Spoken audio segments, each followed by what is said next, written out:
In the name of Allah, the most beneficent, the most merciful. How to give dawah in 2 minutes. Okay, we have two types of dawah, active and passive. Active dawah is when you're engaging in conversation, you ask people questions. Passive is when they ask you a question. Let's start with the passive. Okay. Excuse me, Abdullah, why do you have a beard? That's a very good question, John. Thank you for asking that question. Now, before I started to grow a beard, I had exactly the same question. And I realized, in order for you to understand the answer, you have to understand the concept of Islam. Do you have some time? Let's do another scenario. Susan comes up to Aisha. Hi, Aisha. Why do you wear the hijab? That's a very good question, Susan. And before I started to wear the hijab, I had exactly the same type of question. And I realized, in order for you to understand the answer, you have to understand the concept of Islam. Do you have some time? Let me just do this again. Hello, John. I'd like to know why you guys pray 5 times a day. You know, that's a very good question. In order for you to understand the answer, you have to understand the concept of Islam. You see where I'm going here, guys? I'm linking everything to the concept of Islam, regardless if you know the answer or not. And there's an important reason why. But let's start with the active, and then I'll get to the reason. Active dawah. Say I'm holding a leaflet. Excuse me, ma'am, excuse me, sir. Today we're talking about what's your goal? Oh, that's very interesting. Thank you for stopping and wanting to engage with me. You found that interesting, well, so do I. And I've realized that in order for you to understand what's your goal in life, you have to understand the concept of Islam. You see what I've done?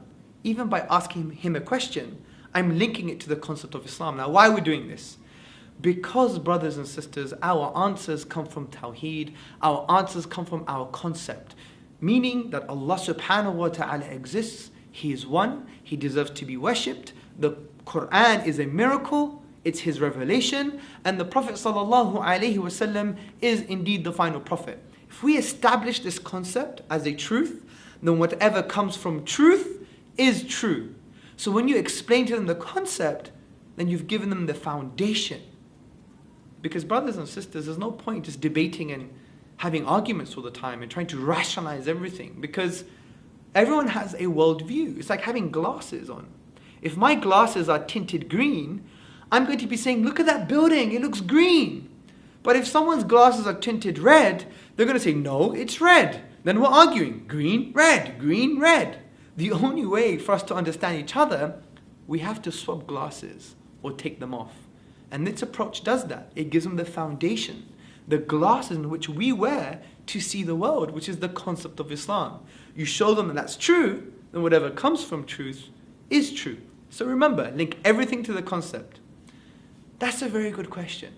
In order for you to understand the answer, you have to understand the concept of Islam. Let me give you some tips though. Someone may say, I just want a yes or no answer. Yes or no, yes or no. I would humbly say, well, that's very interesting, but yes or no is not the answer. For example, what's your name? Yes or no. How many days in the week? Yes or no. What's your views on abortion? Yes or no.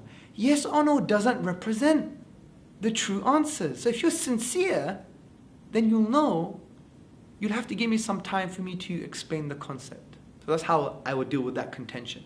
Another contention is someone may come up to you and say, I heard that you guys want to drink baby's blood. Now you're not going to respond by saying, well, that's a very good question. In order for you to understand the answer, you have to understand the concept of Islam. No, you don't do that because you're implying that we do drink baby's blood. In these type of questions, this is what I would do. Of course we don't drink baby's blood. Are you crazy? But in order for you to understand anything about Islam, you have to understand its concept. Do you have some time for me to explain this to you? I know in the beginning I said 2 minutes, but that was in a way to get your attention, and I really thought it would take me 2 minutes, but regardless, I think it's worth it. So follow this approach, and it's a very easy way of giving da'wah. Assalamu alaikum.